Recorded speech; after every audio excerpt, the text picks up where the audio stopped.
Você já passou por momentos difíceis, momentos de grande angústia, e enquanto está passando por esse momento de grande aflição, de grande angústia, você se depara com uma frase, com um verso, com um versículo da Bíblia, com alguma frase, e isso lhe traz consolo? Pois é o tema do nosso devocional diário da AD Holinés. Hoje o tema diz consolo nos batentes da porta, baseado no livro de Deuteronômio, capítulo 6, versículo 4 ao 9. Meus irmãos, a paz do Senhor, tudo bem? Mais um devocional diário da AD Holinés. Hoje é dia 9 de março de 2025. Vamos para frente? Queridos, hoje eu quero falar um pouco sobre a irmã Catara. A irmã Catara, a cidade onde ela morava, onde ela vivia, inundou, encheu-se de água. E naquela cidade onde encheu-se de água, a casa da sua irmã, da sua vizinha, encheu de água ao tal ponto da casa ser condenada pela Defesa Civil, e essa casa agora deveria ser demolida.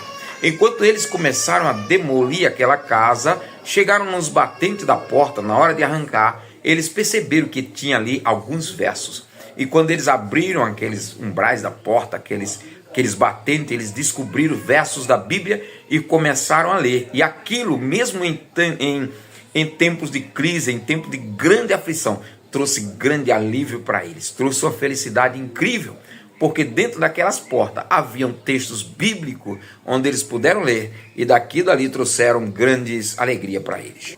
E isto era o que o povo de Israel faziam. Eles colocavam textos bíblicos, nos umbrais da porta. Quando eles faziam uma casa, quando eles construíam, eles colocavam textos bíblicos embutidos lá dentro dos batentes das portas, nos umbrais da porta, e o intuito era deles nunca esquecerem de quem era Deus. Mais uma vez, ontem falamos sobre isso, hoje novamente, de nunca esquecermos de quem é Deus, de quem somos, de onde Deus nos tirou, onde Deus nos colocou e para onde Deus quer nos levar.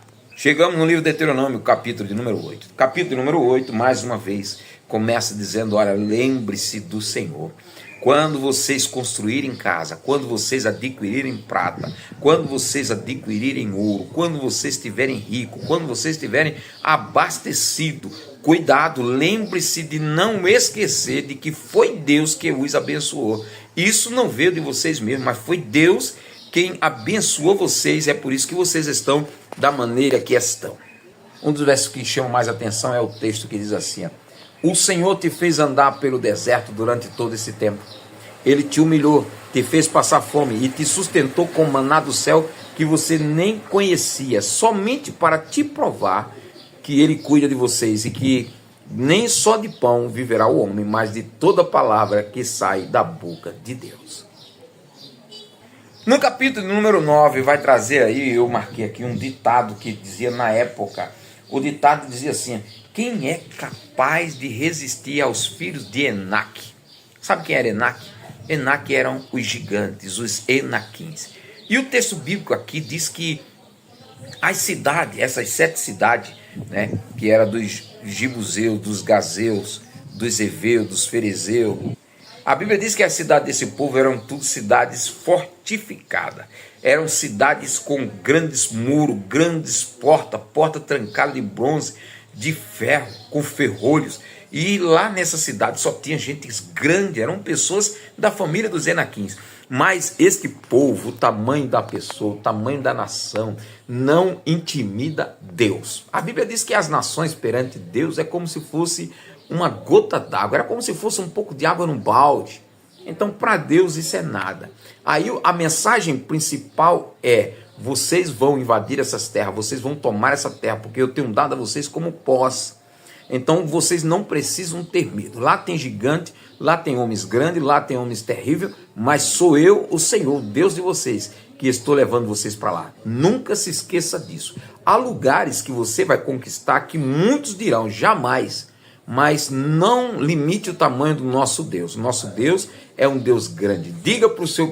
Tem uma frase que diz assim: nunca diga para o seu Deus que eu tenho um grande problema, mas diga para o problema que você tem um grande Deus. Então aqueles homens para Deus era apenas um probleminha, mas Deus já tinha resolvido para o seu povo de Israel. Finalizando o capítulo número 9, Moisés traz aí um registro, um relato do que aconteceu lá no povo, né? Desde a saída do Egito, como é que o povo provocou ao Senhor. E ele frisa bem, olha, Deus está dando essas terras a vocês, não é porque vocês são bonzinhos não, não é por causa da justiça de vocês não, mas é porque ele prometeu a Abraão, ele prometeu a Isaac, ele prometeu a Jacó, e ele cumpre aquilo que promete, porque vocês são um povo rebelde. Então o objetivo de Moisés era esclarecer para aquele povo que quando ele estivesse lá, nunca ficasse pensando, Deus colocou a gente aqui porque nós somos bonzinhos, porque nós somos santinhos. Não, não, não. Era porque Deus havia feito uma promessa para Abraão, e Deus não é homem para que minta, nem filho do homem para que se arrependa. O que ele prometeu, ele cumpre. Então ele vai levar o povo de Israel para herdar a terra de Canaã. Mais uma vez temos a tendência de esquecer quem éramos, quem somos, né? E não sabemos ainda o que havemos de ser. Mas o Senhor tem prometido, então ele vai cumprir na sua vida. Vamos aí para o capítulo número 10 de Deuteronômio. Capítulo número 10 de Deuteronômio, nós encontramos aí o sofrimento e a insistência de um líder. A Bíblia diz que Moisés havia ficado 40 dias e 40 noites em jejum, no monte falando com Deus, Deus lhe dando a lei. Mas a Bíblia diz aqui agora, quando Moisés volta, ele diz para o povo de Israel, olha, eu vim, vocês provocaram a Deus, vocês iraram-se contra Deus, e Deus disse, eu vou destruí-los, eu vou matá-los. E eu fiquei até preocupado, Moisés escreve aqui, né? Eu fiquei até preocupado com Arão, porque Deus ficou irado com Arão, Deus ia matar Arão, Deus ia matar vocês. Então eu comecei a orar, eu entrei no jejum novamente de 40 dias e 40 noites, sem comer, para que Deus me ouvisse, e ele me ouviu. Eita, glórias a Deus. A insistência de um líder. O líder, ele precisa orar pela nação, o líder, ele precisa orar pelo povo, o líder precisa orar pelo seu rebanho, o líder precisa orar pela sua igreja, o líder precisa orar pelos seus liderados, pelo seu grupo, seja qual departamento que você trabalha, você precisa orar pelo coral, pela mocidade, pelos jovens, pelos músicos. Se você é líder, aprenda a ter insistência perante Deus, pelo seu povo que você lidera. Terminando o capítulo 10, Moisés diz assim para o povo, mas o que o Senhor requer de vocês? Ele só requer poucas coisas. Primeiro, que tema ao Senhor. Tem se perdido muito temor, né? Segundo, que ande nos seus caminhos. Terceiro, que ame o Senhor de todo o coração e o sirva. E em quarto lugar, que guarde os seus mandamentos. Ele não quer nada mais do que isso.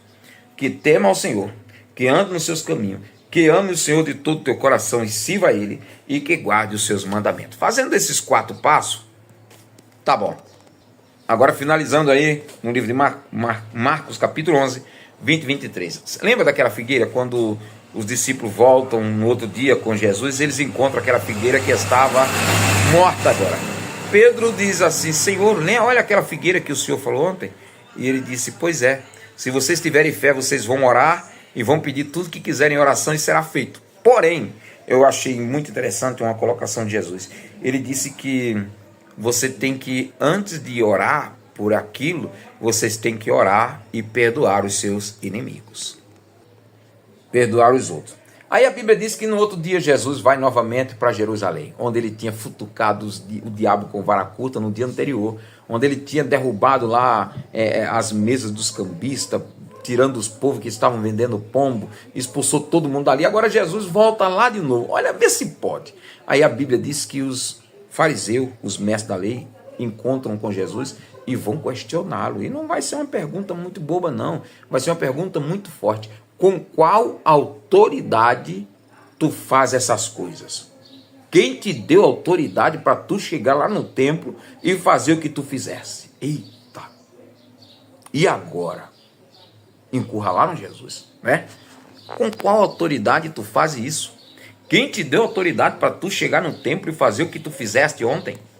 Aí Jesus disse, eu vou responder para vocês que com qual autoridade, mas antes eu vou fazer uma pergunta para vocês. E a pergunta foi, o batismo de João era de Deus ou era dos homens? Eles saíram um pouco, começaram a conversar entre eles, e a conversa foi, olha, se dissermos para ele que o batismo de João é de Deus, ele vai perguntar, e por que vocês não creram, né? Eles não foram batizados, né? E se nós dissermos que é dos homens, nós vamos ser apedrejados, porque todo mundo crê que João é profeta. Então voltaram e disseram, nós não respondemos, não sabemos. E Jesus disse, tampouco eu vou dizer com qual autoridade eu faço isso. É mais ou menos assim, eu não tenho satisfação para dar para vocês. O que eu vim fazer, eu vou fazer, vai ser feito, porque aquele que me enviou é quem garante isso. Terminando aí o capítulo de número 11 de Marcos, e terminando aqui o nosso devocional diário da The Holiness. Um grande abraço, amanhã temos mais.